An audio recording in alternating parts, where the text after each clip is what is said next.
Hola, me llamo Camila. I'm going to be reading Stella Diaz Never Gives Up, Chapter 12. In the lobby, we wait under Neptune's dome to check in. The large room makes me feel tiny. Did you know the same architectural firm that made this dome also made the domes at Wrigley Field and the Field Museum? Mom says very proudly. If you look closely, you can even see Neptune's trident. My mouth drops. I had to learn a few things to keep up with mi intelligente, Stella. Mom winks. I smile a little. We're soon greeted by two adults wearing shirts that say Camp Counselor. One is an older man with some gray hairs. Beside him is a small brunette woman with short hair. Welcome. We're Mr. Kyle and Miss Susan.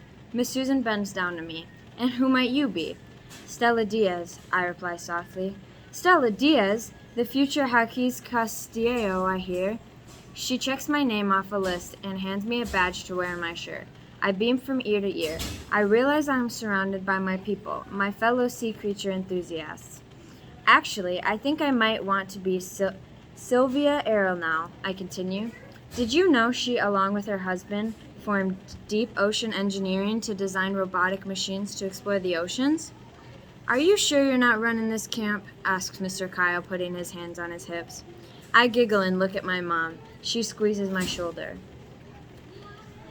Que te diviertas, she whispers, telling me to have fun. With a kiss on the head, Mom heads to work. Mr. Kyle and Miss Susan take me to a room where there are groups of other kids. The camp is for grades 3 through 5, so no one is too much older. One girl smiles at me right away.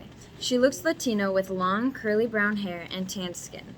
She looks exactly like the friend I always wished who would be in my class. Someone like me who loves sea creatures. I'm excited when she comes up to me. I'm Marielle de la Cruz. I'm Stella Diaz. ¿Hablas español? She says, raising one eyebrow. Un poquito, I reply. She immediately looks let down. Quick, I can fix this, I think. I reply back. But I understand. Yo entiendo. She looks a little disappointed. In one last attempt, I add, and I was born in Mexico. I just visited my family there, too. Her face softens some. It's hard sometimes being Mexican and not being able to speak Spanish well. I thought I had made some progress in Mexico, but now I just feel like I took 2 steps back. I'm starting to feel nervous. This isn't going as well as I hoped it would.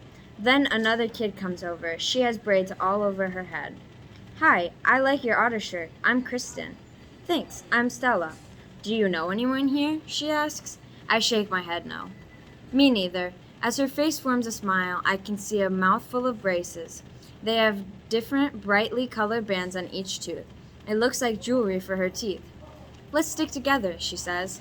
I let out a giant exhale. Yes, please. As we sit down next to each other, Mr. Kyle and Miss Susan rise to stand in front of the group. Miss Susan begins, Looks like everyone is here. Let's have everyone stand up and introduce themselves. Make sure to mention something fun, too. Kristen starts. She's very confident. Turns out she's going into 5th grade next school year. Seeing her go makes me want to try to go next. I've been trying to pretend I'm brave. Fake it till you make it, they say. I'm just nervous because I care, they say. I stand up. I start feeling a little roja, but I speak anyways. I'm Stella. I'm 9. Well, 9 and a third. I can tell I'm speaking fast, so I try to slow down. I love the ocean. I just saw it in person for the first time in Mexico. I want to be a marine biologist and help protect the ocean. The ocean is my favorite place in the world. That's great. We'll teach you some ways you can help, says Mr. Kyle. I feel my heart beating. I want to say so much more, but I'm afraid, so I sit down. Who wants to go next? I'm a little frustrated. In my head, I had planned to go into a long speech where people would applaud, but I could only get those few words out. How can I be a crusader if I can't spread the word? Then Kristen leans over. I want to save the oceans too. I look at her. She's not joking. Do you want to help me? I ask. She nods her head. We stop talking because we get a few hushing looks from Miss Susan, so we settle it by shaking pinkies. I notice a few other kids as they present. Marielle talks about how she loves to go snorkeling.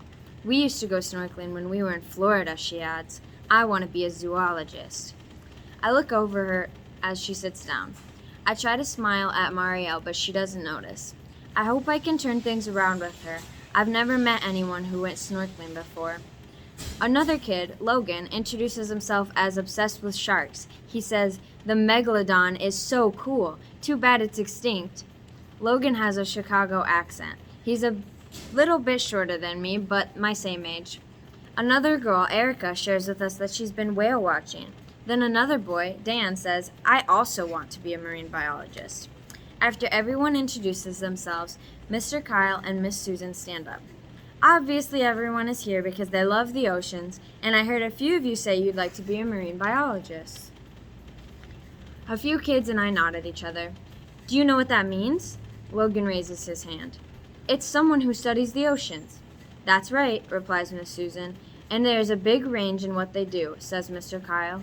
"A marine biologist can study animals and their behaviors, microorganisms, how people affect the oceans, and how to protect the ocean's ecosystems, just to name a few.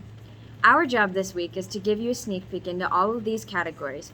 Our hope for all of you is that you'll leave here understanding the oceans and appreciate why they're so important to the planet," says Miss Susan. "And of course that you'll have fun too. We'll give you your first-hand experiences and have you all create projects with your own hands. For example, one year we had campers do experiments to learn about how blubber, feathers, and fur keep animals warm in cold ocean waters. Then they used what they learned to design a suit for themselves to keep warm in the wintertime." The group murmurs with excitement. Crispin whispers, "I want to do that." "We'll discuss more about all of our projects later, but let's get started with a tour," says Mr. Kyle. Then Mr. Kyle and Miss Susan take us behind special locked doors. They have to wave their badges or type in a passcode to get in. Once the door buzzes open, they say, "It's magic time," and we begin the tour.